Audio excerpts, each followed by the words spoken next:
The clearest sign that my marriage of convenience had become an international spectator sport was not Meredith's private security detail stationed in the third row of the orchestra level. It was not the 4 dozen white gardenias delivered to my dressing room every Thursday with no signature, only an invoice marked paid in full. It was not even the fact that my wife, a woman who controlled 3 shipping conglomerates and spoke almost exclusively in monosyllables, had secretly followed 12 consecutive rehearsals, some from a rear box, others through the building's acoustic feed, while pretending to inspect the fire escapes. No, the clearest sign was the auction paddle. I was standing on the stage of the Grand Metropole Opera House in a borrowed black silk gown that felt 3 sizes too fragile for the room, holding my grandmother's 1734 Matteo Goffriller violin. My knuckles were white against the aged spruce neck.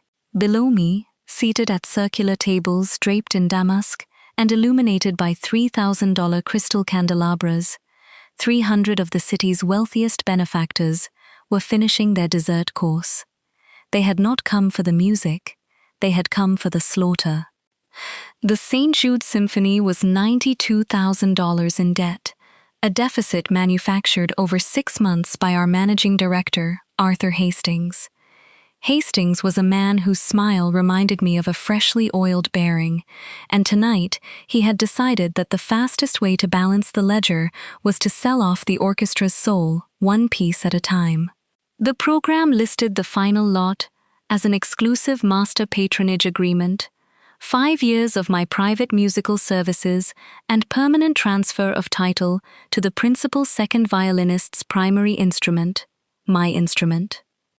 The one my grandmother had carried across 2 borders in a cardboard case with 3 spare strings and a bag of rosin. I had refused the moment I saw the listing backstage. Hastings had answered by producing a photocopied bill of sale bearing a signature that looked enough like mine to fool a hurried board member. He warned that leaving before the auction would trigger immediate dismissal and a $2 million breach claim. I knew I had never signed away the Goffriller. I had stayed only long enough to challenge the fraud in front of witnesses, but Hastings opened the bidding before I could reach the microphone. Victoria Sterling, elder heiress to the Sterling petroleum fortune, raised her silver paddle from table 4 without looking up from her champagne flute. 40,000, she called out, her voice carrying the flat, bored entitlement of someone who had never been told no in her 32 years of existence. Her younger sister, Bianca, sitting beside her in emerald satin that clashed violently with her dyed platinum hair, smirked at me from across the parquet floor. "Make it 60,000, Bianca said, loud enough to turn every head in the first 5 rows. "We need someone cultured to play background music during our polo brunches in the Hamptons. My sister says the horses like Vivaldi." A low, appreciative chuckle rippled through the front tables. Arthur Hastings tapped his gavel against the wooden podium on stage left, his eyes glittering with predatory delight. 60,000 to the Sterling sisters, he announced, leaning into the microphone. "Do I hear 70? Ladies and gentlemen, this is an authentic 18th century Venetian instrument, paired with St. Jude's most promising young talent, a rare opportunity for true connoisseurs of fine craftsmanship." I stepped back half an inch, my thumb tracing the worn varnish near the instrument's lower bout. My grandmother had spent 40 years restoring church cellos and orchestra fiddles in a damp basement workshop beneath a bakery in Prague. She had told me that wood remembers every hand that touches it with reverence, and every hand that touches it with greed. Victoria and Bianca Sterling did not want the music. They wanted to see the quiet girl on scholarship, the one who had refused to play private cocktail hours at their penthouse 3 months ago, standing in their parlor like an expensive piece of upholstery. 80,000, Victoria drawled, flicking a speck of caviar from her napkin.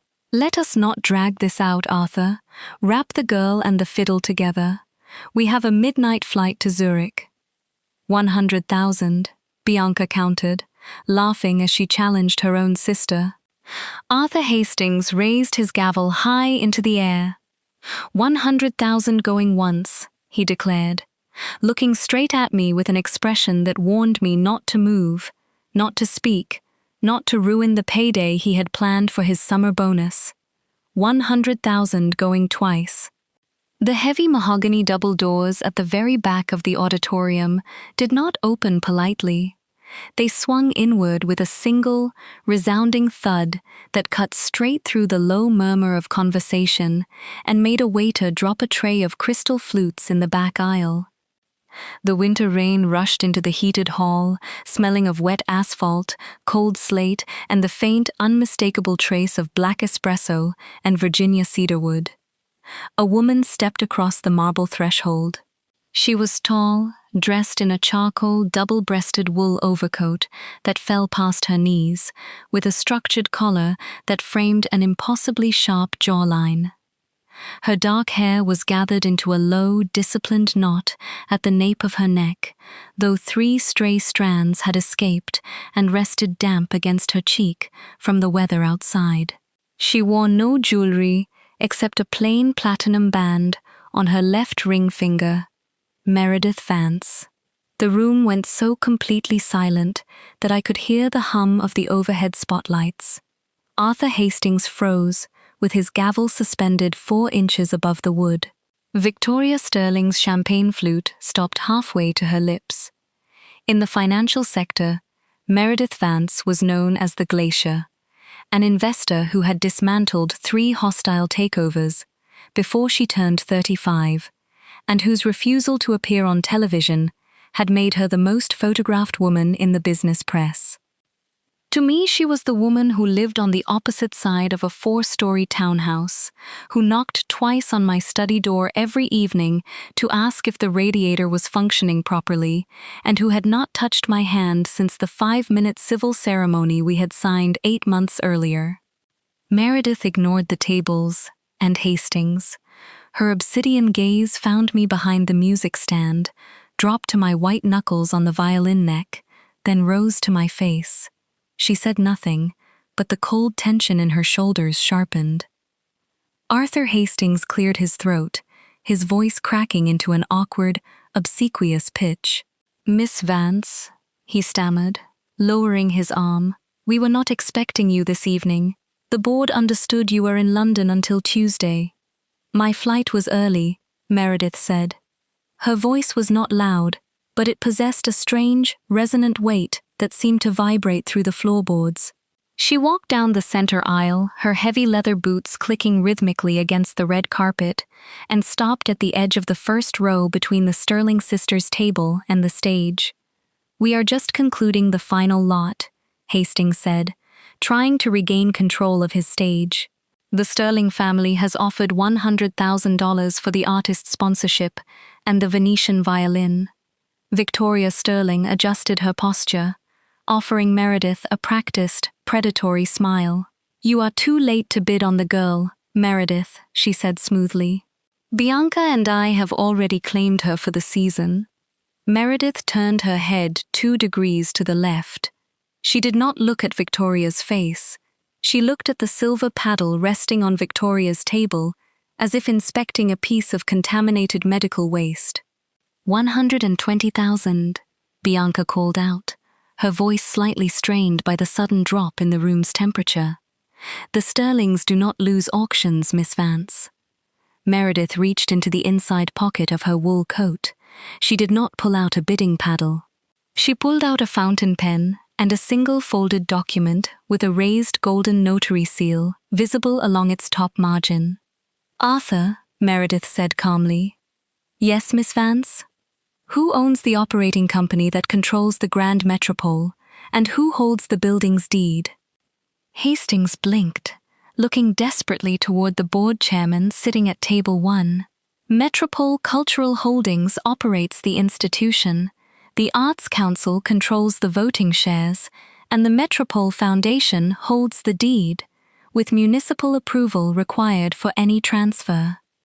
Meredith uncapped her pen, At 4:15 this afternoon, the city approved Vance Strategic Infrastructure's acquisition of every voting share in Metropole Cultural Holdings, and the foundation granted us an irrevocable option on the deed to this entire block. She signed the final page. As of this moment, she continued, the option is exercised and the transfer is closed.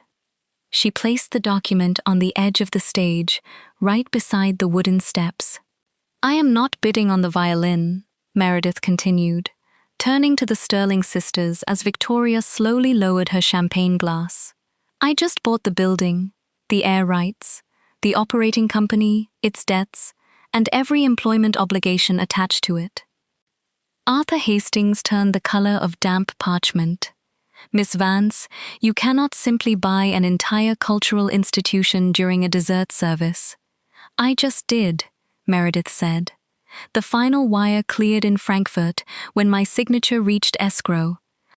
She turned back to Arthur, her voice settling into the register corporate directors feared more than a subpoena. The board voted to terminate you, contingent on the transfer. That condition has now been met. Clear your desk before the final encore.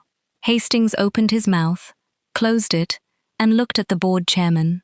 The chairman was staring at his phone, his face gray, as the unanimous board resolution appeared on screen. Meredith looked back at the table where the two sisters sat frozen. The violin belongs to my wife, she said, each word landing like a dropped weight into the silence. The music belongs to the hall. And if either of you ever raises a paddle to put a price on Clara Hughes again, I will personally audit the maritime fuel manifests of every tanker your family operates between here and Rotterdam. Do I need to be more specific? Victoria did not speak. Bianca stared at the carpet. Meredith turned toward the wooden steps, climbed them without rushing, and stopped 3 feet in front of me. Her palms remained open at her sides. After seizing an entire institution, she left the next decision entirely to me. Are you finished here, Clara? She asked softly. The entire hall was staring at us. 250 socialites, 40 musicians, 3 photographers from the City Chronicle, and 2 humiliated oil heiresses whose security teams were already whispering into their collars. I looked at Meredith's face. Beneath the unyielding executive exterior, behind the sharp jawline and the terrifying wealth that had just rewritten the cultural map of the city in 40 seconds, I saw the tiny, almost invisible tension around her eyes. She was waiting for my answer with the desperate, disciplined patience of someone who knew that all the money in the world could not purchase my consent. I lowered my bow. Yes, I said. I am finished. Then let us go home, Meredith said.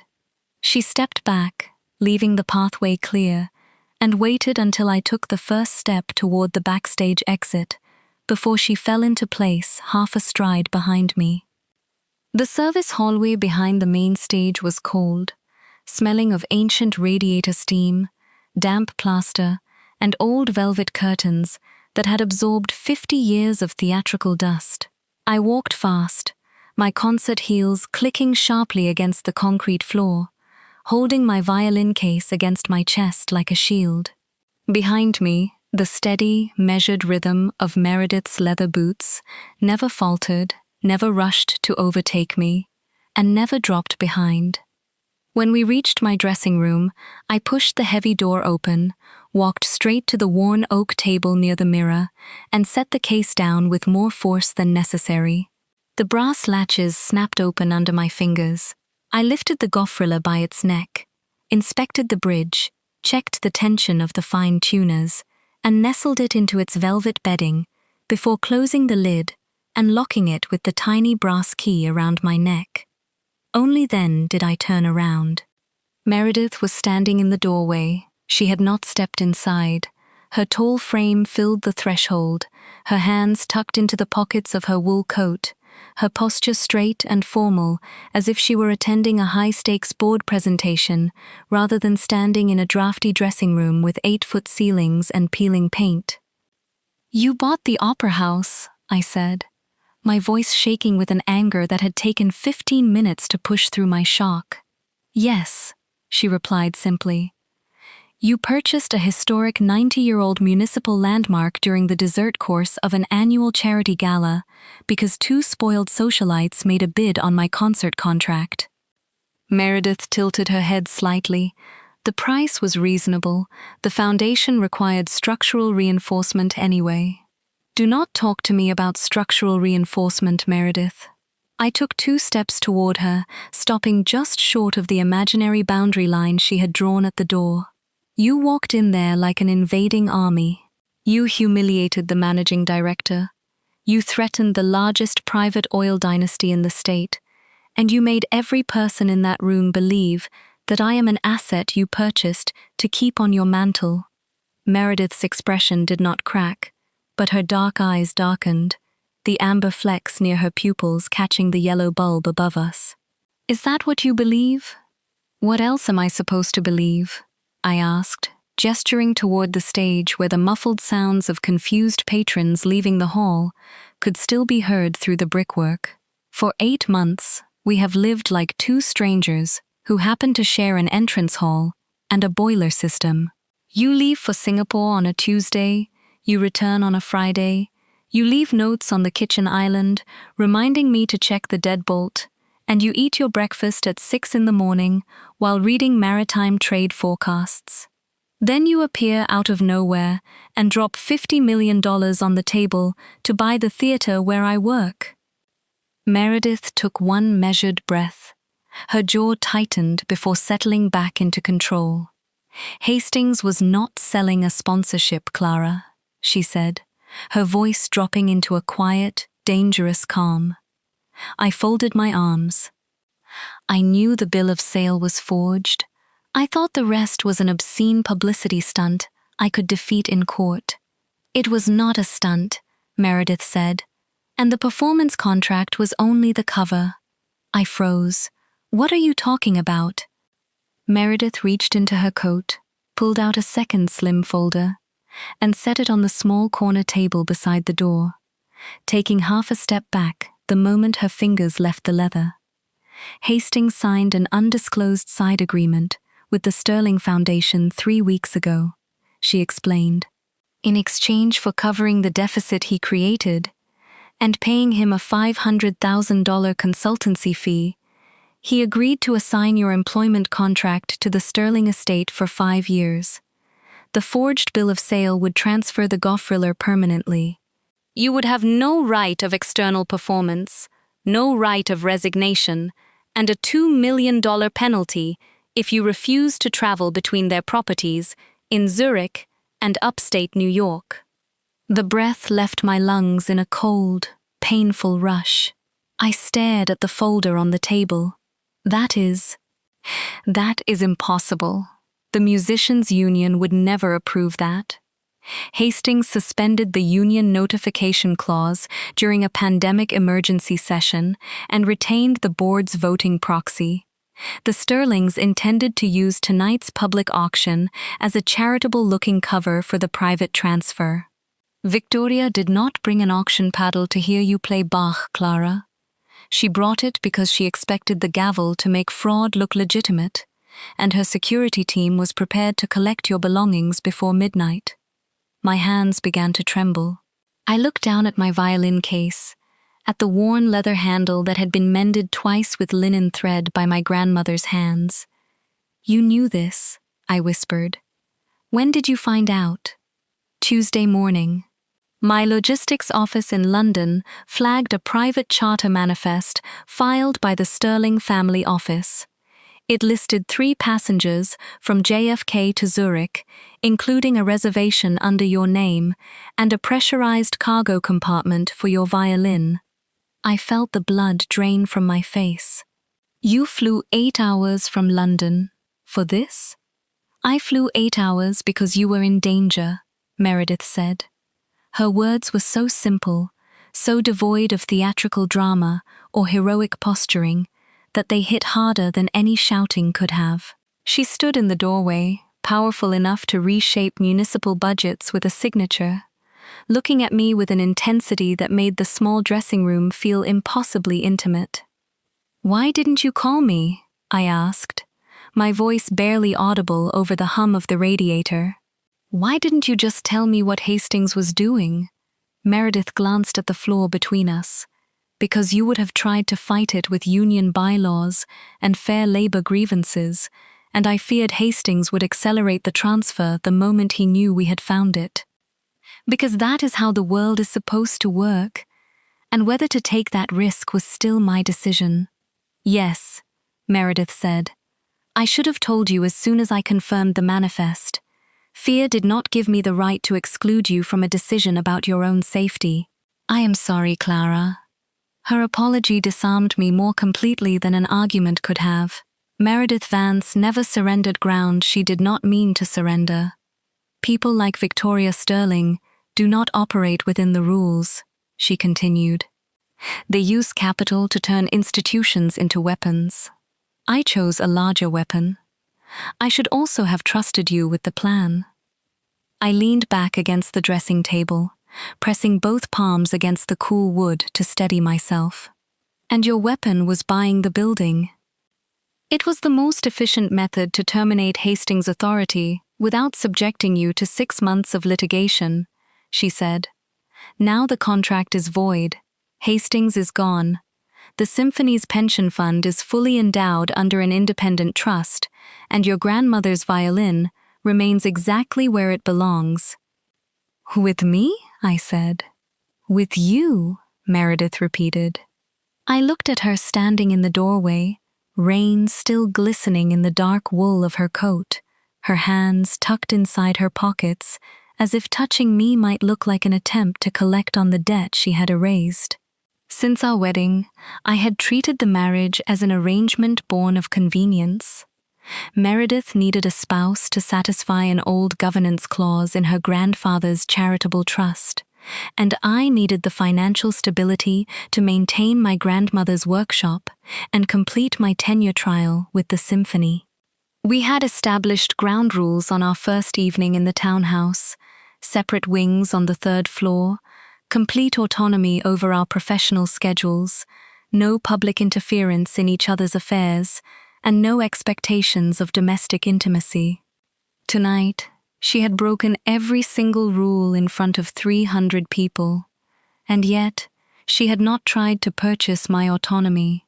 She had built an iron wall around it, but she had made one decision that belonged partly to me.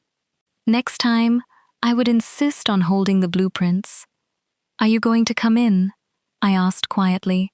"Or are you going to stand in the hallway like an expensive bodyguard until the morning cleaning crew arrives?" Meredith paused. The subtle hesitation in her movements, the tiny calculation of whether she had permission to cross the threshold, was almost comical in a woman who had just terrorized an entire ballroom. "May I?" she asked. I pulled out the spare wooden chair beside the makeup mirror. "Sit down, Meredith. You look exhausted, and your coat is dripping water onto the stage manager's linoleum." She stepped inside, closed the heavy door behind her with a gentle click, and unbuttoned her overcoat, draping it carefully over the back of the chair. Beneath the coat, she wore a simple tailored black shirt with the sleeves rolled once at the wrists, revealing the strong, pale line of her forearms and the faint trace of a scar near her left thumb from some forgotten industrial inspection. She sat down, her posture immediately adjusting to the uncomfortable wooden slats, but her shoulders relaxed by a single degree. "How was the second movement?" she asked suddenly. I blinked. "What?" "The Brahms concerto," she said, her voice dropping into that quiet, private cadence I had only heard late at night when we crossed paths in the kitchen. "In the second movement, your entrance at measure 48. You altered the phrasing from the Wednesday rehearsal. You took the descending arpeggio slower, more deliberative."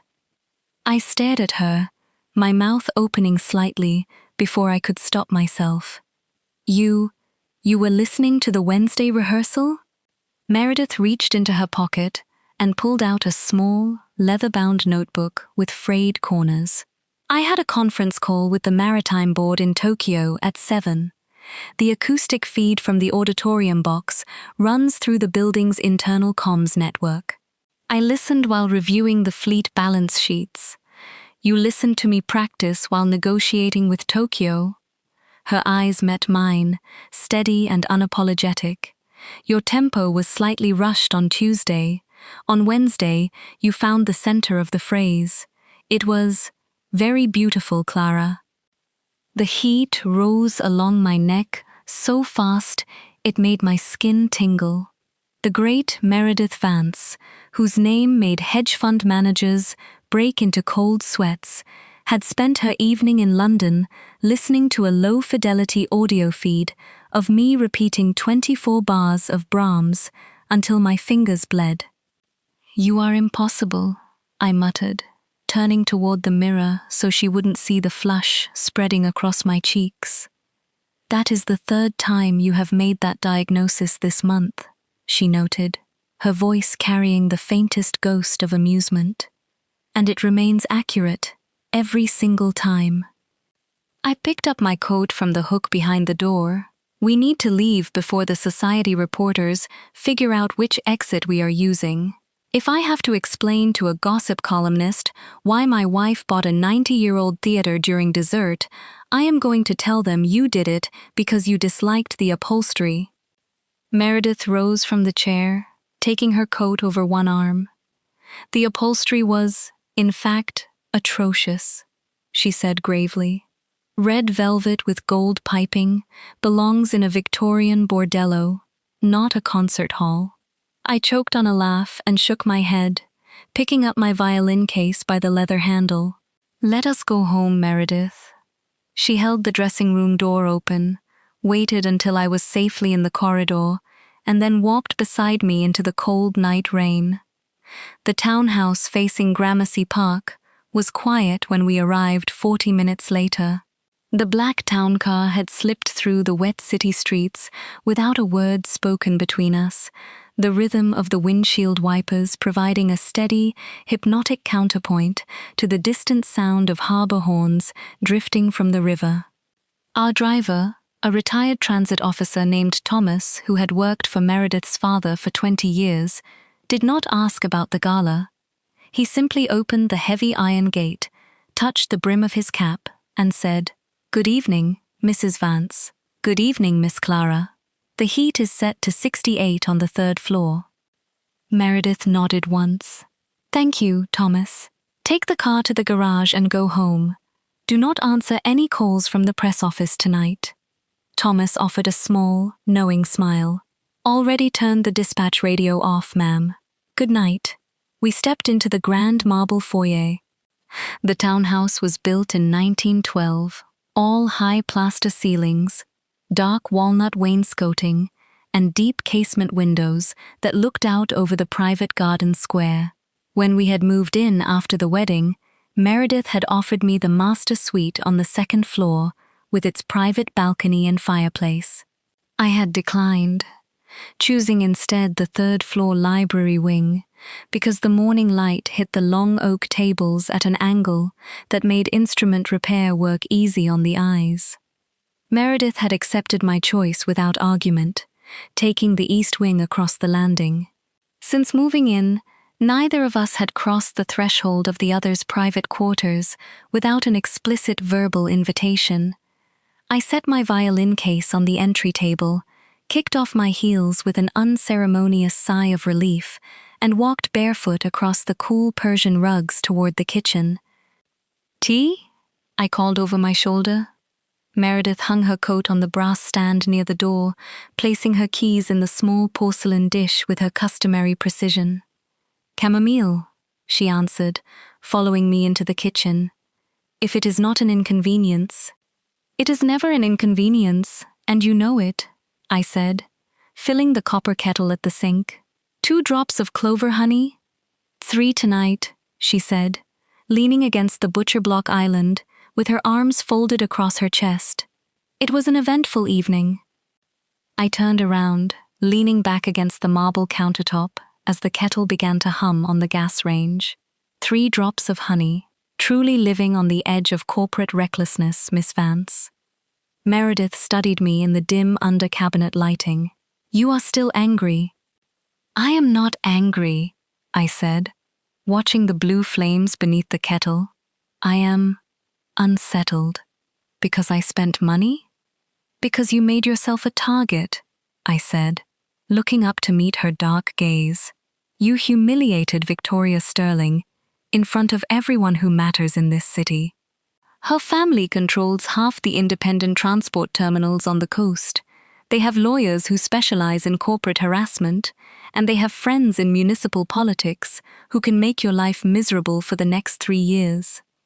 Meredith remained unmoved. Victoria Sterling's family has $40 million in short-term commercial paper maturing with my banking subsidiary in October. If her father attempts to litigate, I will decline renewal and enforce every collateral covenant attached to their storage depots in New Jersey. They know this. That is why she stopped bidding. I stared at her, shaking my head slowly. You had that planned before you walked through the door. I do not walk through doors without calculating the cost of removing the people on the other side, she said simply. The kettle began to whistle, a sharp, piercing sound that cut through the heavy quiet of the kitchen. I turned, killed the flame, and poured the steaming water over 2 porcelain strainers filled with dried chamomile flowers. The sweet herbal aroma filled the space between us, warm and grounding, washing away the lingering metallic scent of the concert hall. I set her mug on the island, pushing it across the smooth wood. Why me, Meredith? I asked, the question slipping out before I could dress it in professional politeness. Meredith wrapped her fingers around the warm cup without drinking. Her gaze rested on the pale gold liquid. You asked me that on the day we signed the civil registry, she said quietly. And you told me that a quiet, artistic spouse satisfied the fiduciary trust established by your grandfather's will, I replied. You told me that an independent musician with no interest in high society politics was the most efficient way to prevent your cousins from contesting your control of Vance Global. That was the legal justification, Meredith said. And what was the truth? The ticking of the grandfather clock in the hallway sounded like footsteps on gravel. Meredith lifted her head, and the vulnerability in her eyes stripped away every trace of corporate armor. 3 years ago, she said, her voice low enough to make my pulse stumble, I was walking down Bleecker Street in the middle of a November rainstorm. My car had broken down near an old church, and I had 40 minutes before my security team could reach me. I stepped under the awning of a basement repair shop to escape the weather. I froze, my hand resting on the edge of the island. You were sitting on a wooden stool beneath a single green banker's lamp, Meredith continued, her gaze unwavering. You were wearing an oversized gray cardigan with ink stains on the cuffs, and you were using a tiny curved knife to carve a spruce soundpost for a broken cello. You had wood shavings in your hair. You were humming a Bach saraband, completely oblivious to the rain, the noise of the traffic, or the woman standing outside your window watching you through the glass. I remember that storm, I whispered. That was the week the master workshop flooded. I stood there for 35 minutes, Meredith said.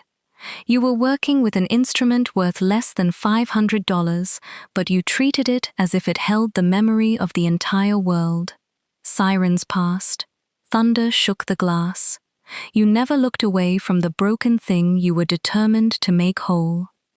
She set her mug down with exquisite care, her knuckles resting against the wood just 6 inches from mine.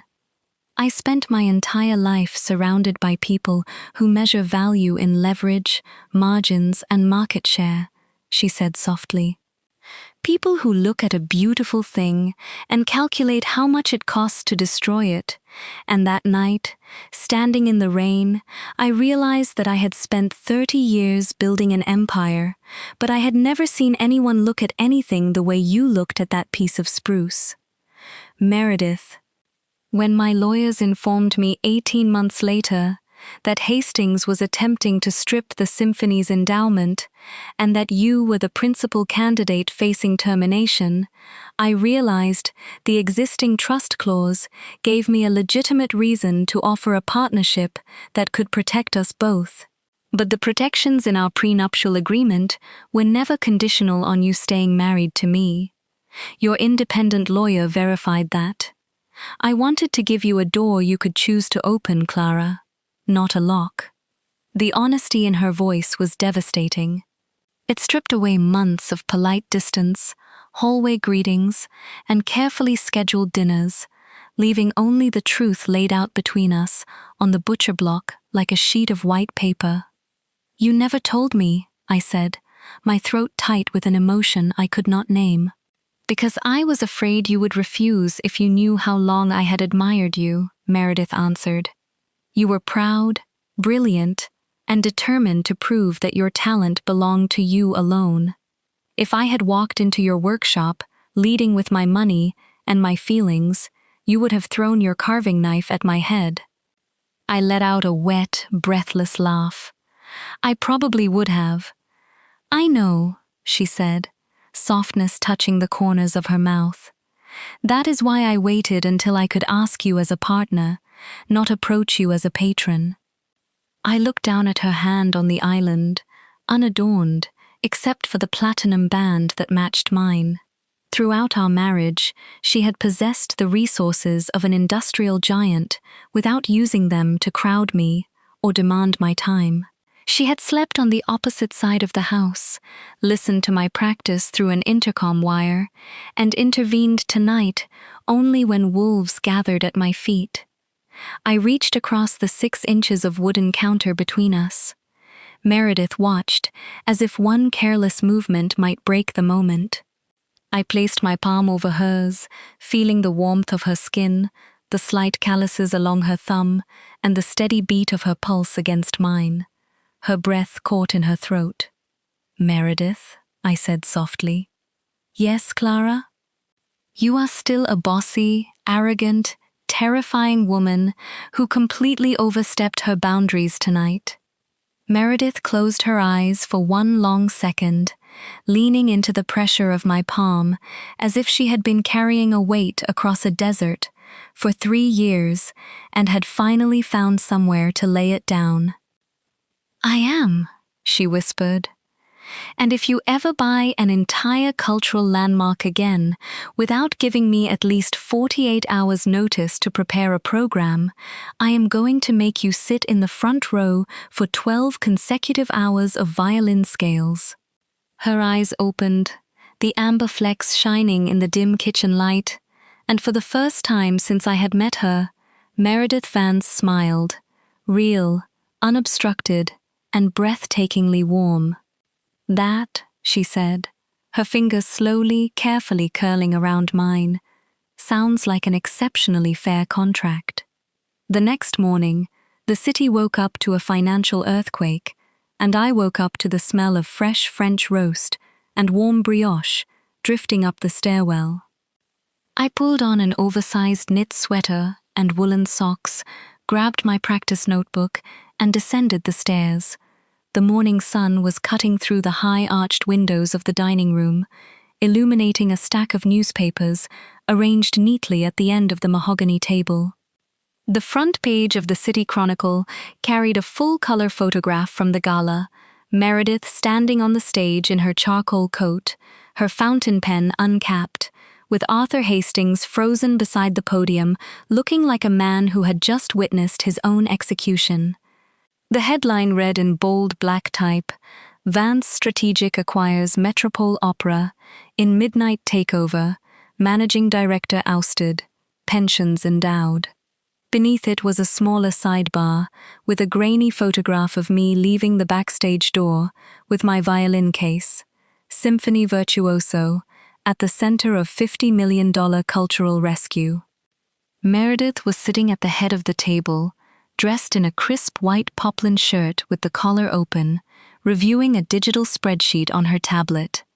A cup of black espresso cooled beside her hand. "Did you sleep?"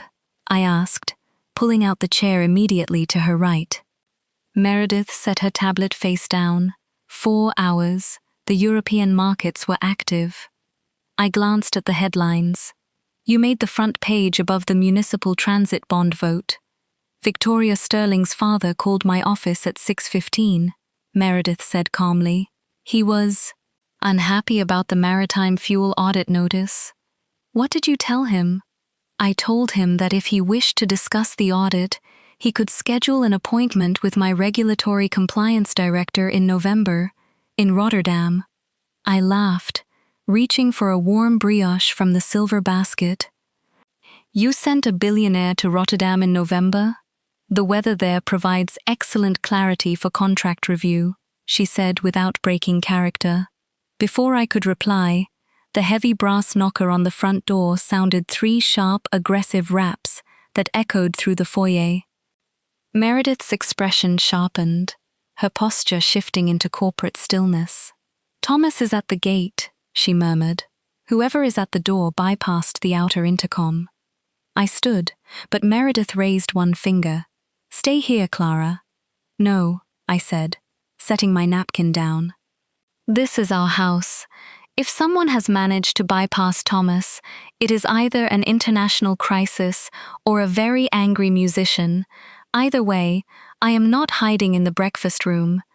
Meredith studied my face for 2 seconds, nodded once in recognition of my decision, and stood, walking beside me into the marble foyer.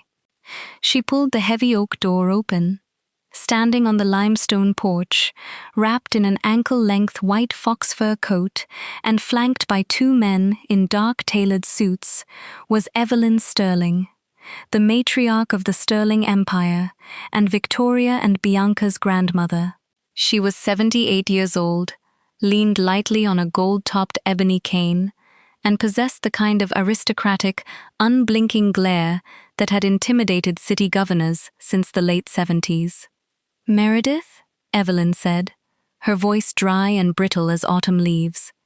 You have created an intolerable mess in the morning papers. Mrs. Sterling, Meredith replied, not moving an inch to invite her inside. The weather is damp.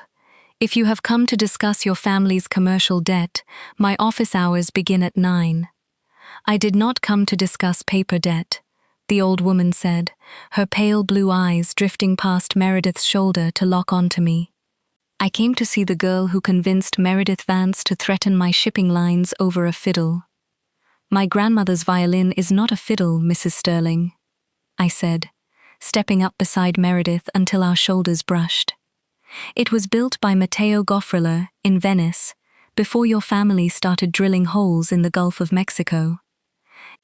And if you are looking for an apology for last night's auction, you are standing on the wrong porch. Evelyn Sterling stared at me for several long seconds. A thin, terrifying smile cracked the powder on her cheeks. Sharp tongue, she noted, looking back at Meredith.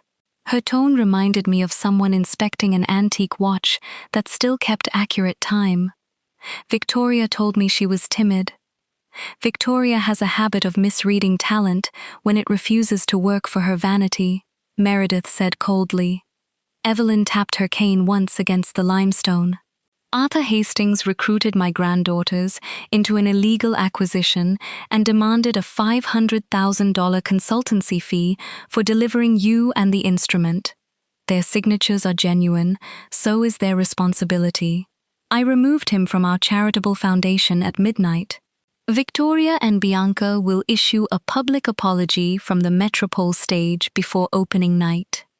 Meredith's eyes narrowed. And the covenant and forged bill of sale? Secured as evidence by independent counsel, Evelyn said. We have filed an irrevocable release renouncing any claim to Miss Hughes, her labor, or her violin. My granddaughters are spoiled, Meredith.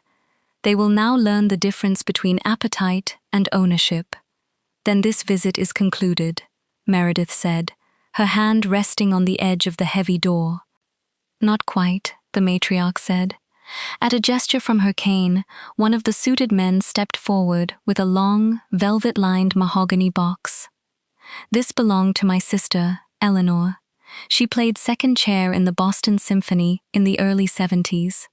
It has sat in our Newport vault for 40 years because nobody in my family had the discipline to hold a bow for more than 10 minutes without checking a stock portfolio. I looked at the box, then at Meredith. "Open it if you wish, Clara," Meredith said. "The choice is yours." I took the box from the attendant's hands, popped the brass catch, and lifted the lid. Inside, resting on faded crimson velvet, lay a mint-condition 1920 Eugène Sartory violin bow, its Pernambuco wood dark and flawless, the frog inlaid with mother-of-pearl and gold wire. It was worth at least $35,000, but more importantly, it possessed extraordinary, museum-grade balance. "Consider it restitution, not payment," Mrs. Sterling said. "Title will pass to an independent instrument trust, selected jointly by the orchestra and the city. You may accept lifetime stewardship or refuse it." I closed the lid. "I will accept it for the trust, after Victoria and Bianca apologize from the same stage where they tried to buy me." Evelyn's pale eyes held mine. "Done. Opening night of the Tchaikovsky concerto is in 3 weeks, Miss Hughes. I will purchase 2 seats in the first tier, and I expect you to play that slow movement as if you actually believe the woman who bought the theater is worth the trouble." She climbed into her car, the heavy door closed, and the black limousine pulled away through the iron gates into the morning fog. I looked down at the Sartory bow in my hands, then up at Meredith, who was staring at the retreating car with an expression of profound, guarded calculation. Did an oil tycoon just agree to a public apology and place an antique French bow in trust? I asked, bewildered. "She negotiated an honorable surrender," Meredith murmured, closing the heavy front door and sliding the brass deadbolt into place. "For Evelyn Sterling, that is as close to an apology as human anatomy permits." I set the mahogany box on the entry table, turned around, and looked at my wife.